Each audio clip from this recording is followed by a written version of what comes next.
Hi everyone, welcome back. It's nice to be here. I think it's great weather in Seattle for a change, so it's good to be here in this session.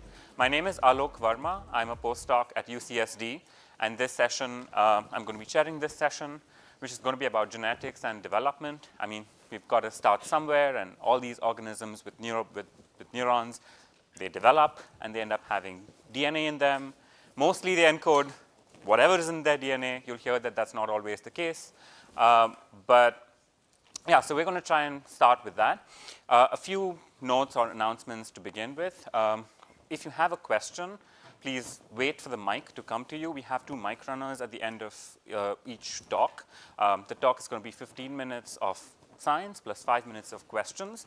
We're going to try and get early career researchers to ask more questions. So if you're an early career researcher, please don't feel shy. Just ask questions. We're all here to learn, and this is a non-judgmental environment. So at the very least, if you can, try and ask maybe 3 questions over the next 2 days. And if we all do that, I think we're going to have a good interactive session. So this session is actually going to be dominated by people from UC San Diego, either present or past. So go Tritons. It's good to be here and see that. So we'll start off with Deirdre Lyons, who is one of the co-PIs at the Allen Discovery Center that's just been formed. The other cool thing about this session is that it's dominated by marine invertebrates, which is really my favorite thing as well. I'm sick of all the rats and mice and monkeys. So we're going to see some interesting science about genetics and development. And whenever you're ready, That didn't seem to be a problem. you can start. OK. And sorry, one last thing. When you're asking a question or before you're asking a question, please just say your name and where you're from as well, because it's good to know who is asking a question as well, so that you can find yourselves later and have a discussion. So just wait for the mic, say your name, and then say your question. Yeah. Enjoy the session. Yeah. I'm really honored to be here. Thank you so much to the Allen for funding our center and giving me the opportunity to talk to you today. I'm going to tell you a little bit about the work that I've been doing in my career to expand the number of model organisms that we have to study all of biology, including neuroscience, and today I'll focus on mollusks. So I'm a developmental biologist, and so I'm fascinated by how sperm and egg come together and make a machine that builds itself. And of course, as we've been talking about, the nervous system is one of the important parts of that machine. But I actually have a PSA for the room today. I'm a developmental biologist, but I'm also an evolutionary biologist. And I think keeping the evolutionary context is really important.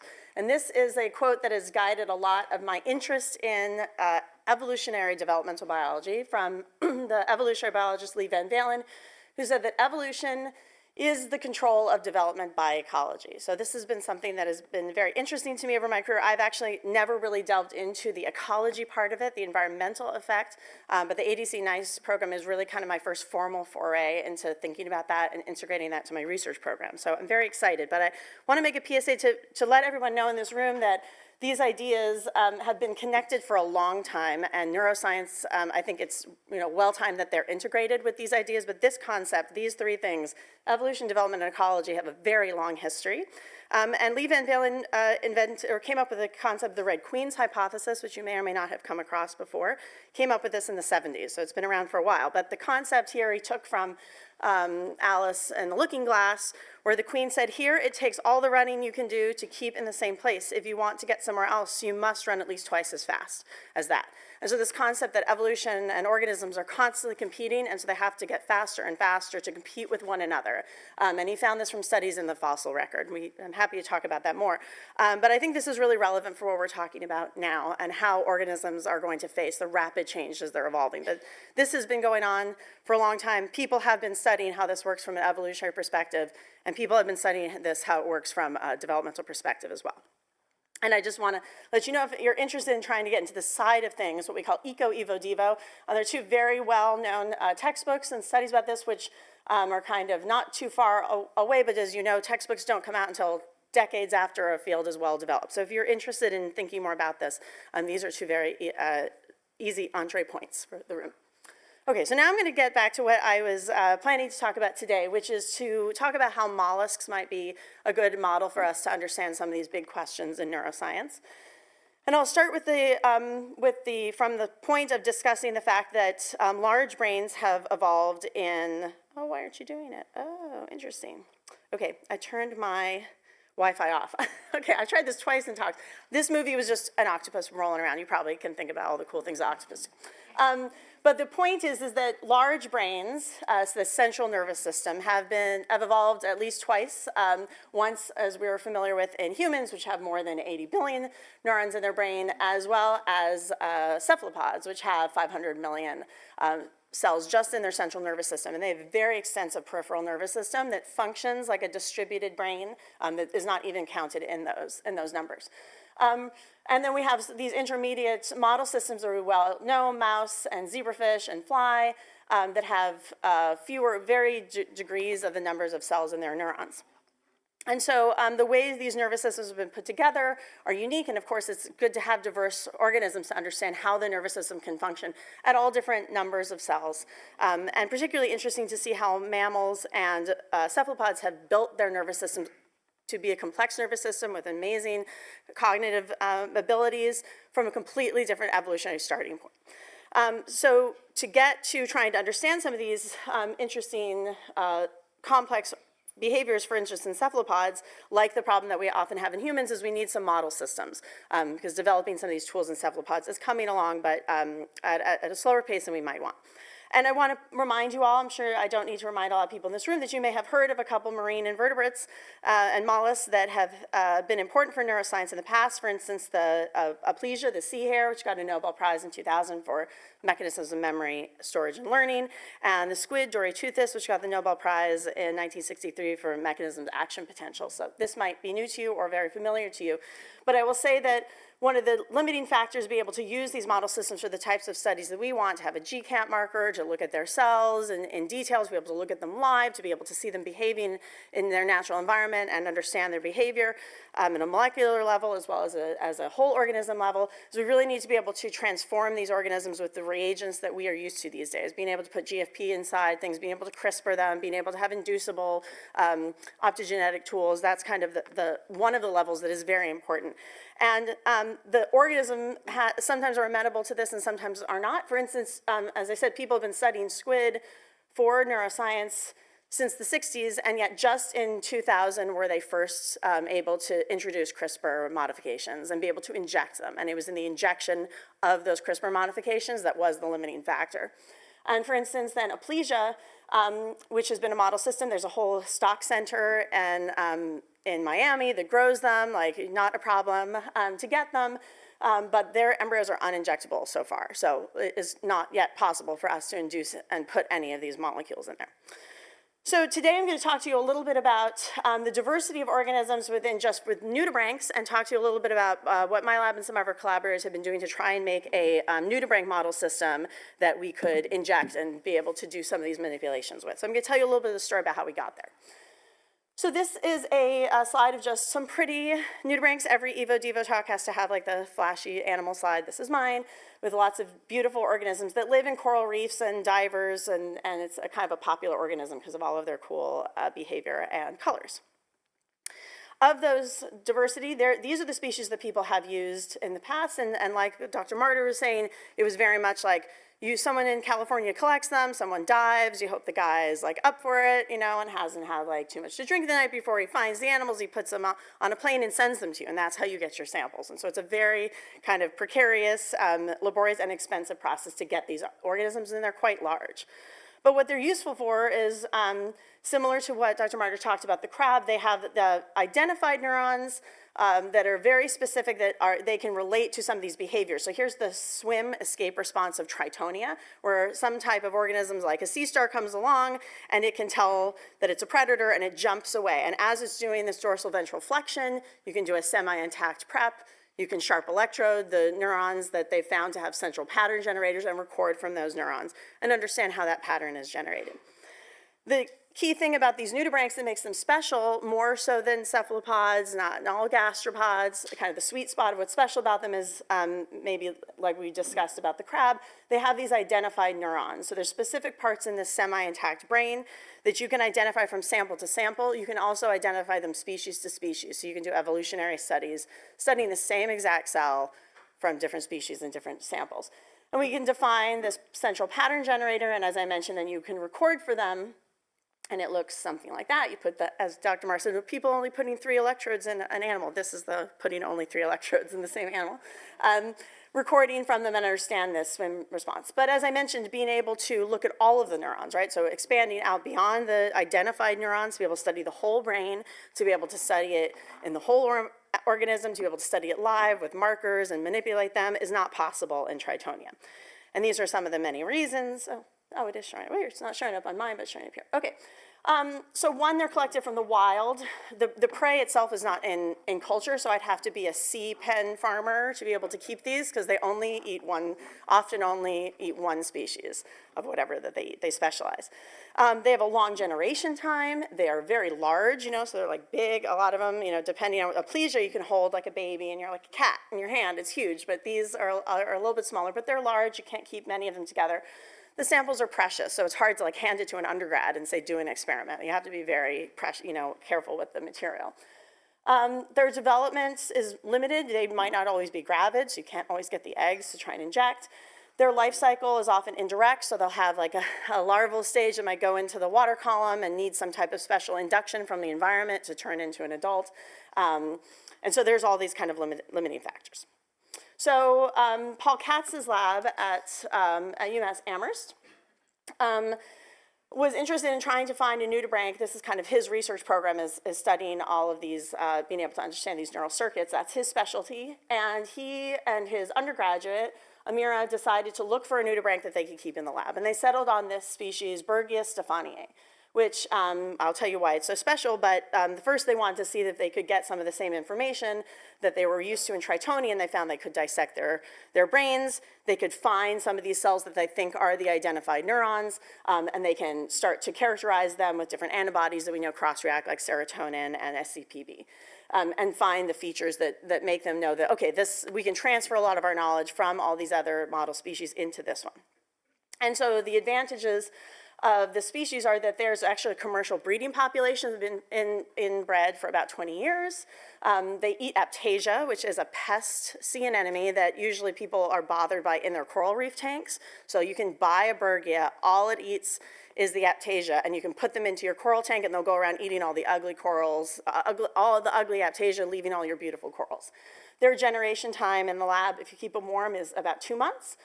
The adults are much smaller, about 1 to 2 centimeters. They're easy to culture. Their developmental material is abundant, so you can see here these whorls of egg cases that they're dropping.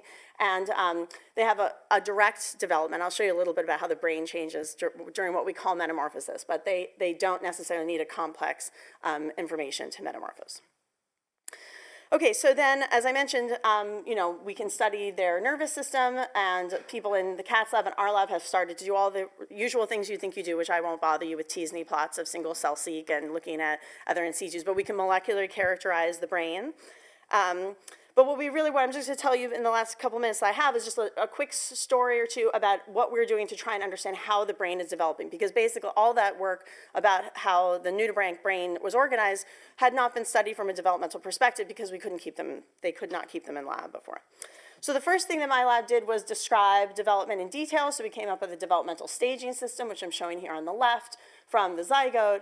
It goes through a very stereotypical cleavage pattern, familiar to mollusks. It goes through gastrulation. It goes through this process of becoming a trochophore larva. It makes a little velager. Let's see if I can highlight this velager stage right here that has a tiny little shell, which is what you expect from a regular mollusk.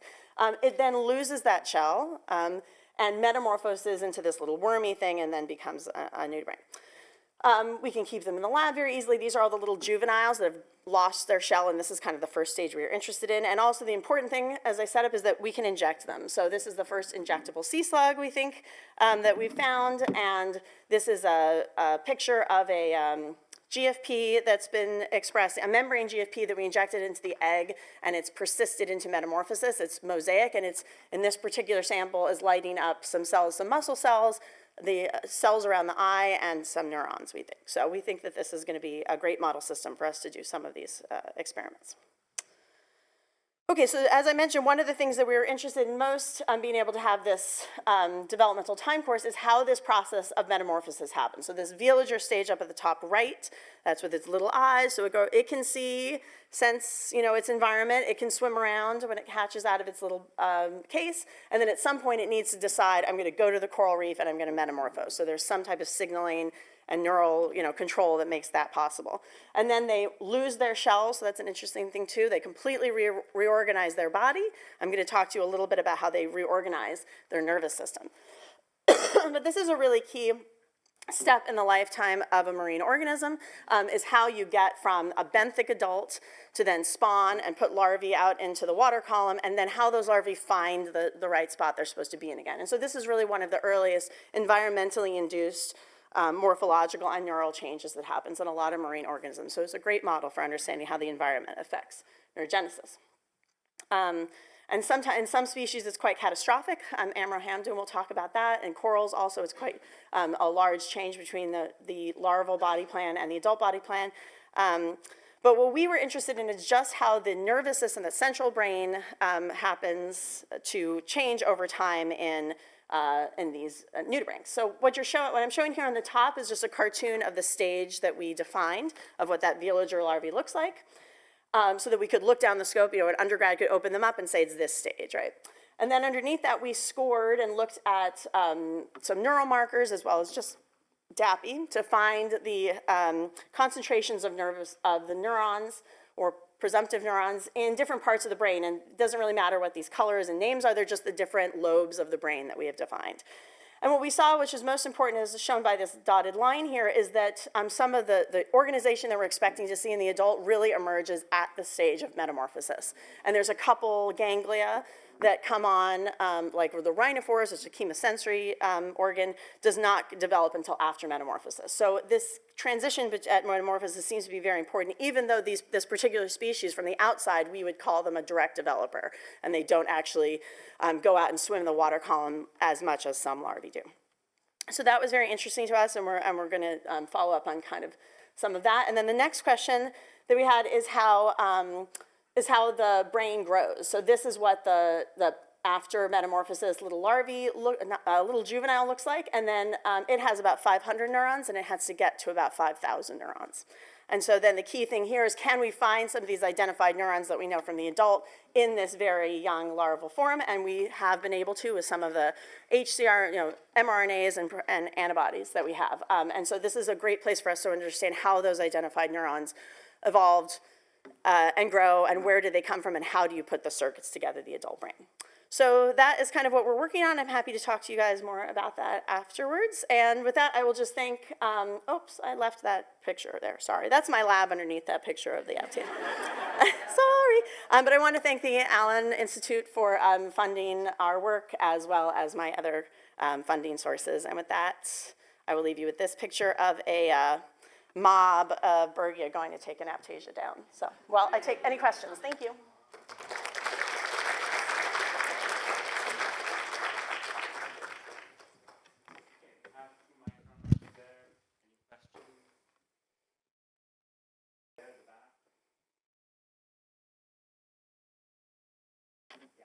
I'll get to you next. Yeah, introduce yourself first, and then, yeah. Hi, I'm Javier. I'm from the University of Miami, the Appalachian facility. My question is about the injection. Yeah. I saw that they have an egg case similar to others. Is that it's because you can extract them from the egg case and they are fine, or Yes. there's something else? Yes. We're happy to talk about it more. But yes. Yeah. Yeah. My name is Billy Swalla. I'm from the University of Washington, just across town, biology department. And it was great, Dee Dee, very interesting, exciting. So I think it's amazing that the larvae have these 500 neurons, and then you get all these other neurons. Were there any larval neurons that you could see persist to adults, or do they seem like they make an entire new adult nervous system? That's a great question. Yeah, so we think we have found some of the identified neurons. There are definitely some that are there. And then what we really need is transgenics to do, like, a CADA or something like that. So that's Right. to really get past it. So the answer is yes, we've got some, but we would just want to be able to look at them, lineage trace, rainbow them or something like that. Look at Great. Thank you very much. There's a question over there. Yeah. Hi, Mike Layden from Lehigh University. I guess following up on Billy's question, do you see the areas of proliferation? You said that you're going from about 500 to 5,000. So do you know where the new neurons are being made or have any sense of what ones are being made then? Yeah, that's a great question. So it looks as though that neurogenesis is happening on these like tracks outside, placodes outside of the brain, and then the neurons are coming in. So there is a little bit of like, if you do an EDU stain, we can see some proliferation, but they have a lot of endoreplication. Some of the nuclei get very, very large, and some of them stay small. And so EDU isn't the best, like the way we'd normally look at where you see proliferation. So there is some, but actually we think it's coming from outside, and they're migrating into the brain. I had a question as well. So do you know what triggers metamorphosis? I think in some organisms, it's often even external cues like bacteria or something Absolutely. else that comes up. Yes, So it is absolutely bacteria most of the time. So yeah, a lot, in most cases, all else being equal, you need a bacterial mat sending out the specific and right cues for an organism to metamorphose. In this particular case with this species, it does not seem to need that. It metamorphoses in the lab without that cue. Right, so it's just time then? Just time? Yeah, it's just a specific time. That Yeah, that's a great question. Yes, I think yes. Yeah. Okay. Oh, that's a really good question. Is it just time? I mean, yes, yeah. There I must be guess- some other molecular mechanism, yeah, and underneath it. I guess we're at the Alan Nice meeting, so we should Yes. probably, I need to ask this question, what about like temperature? Have you looked at temperature and things that affect the development of? Temperature, yes, warmer, faster, colder, slower. It's Yeah, okay, so it's the usual. the usual, yeah. Yes. Okay, do we have any more questions? Okay, with that, let's thank Deirdre and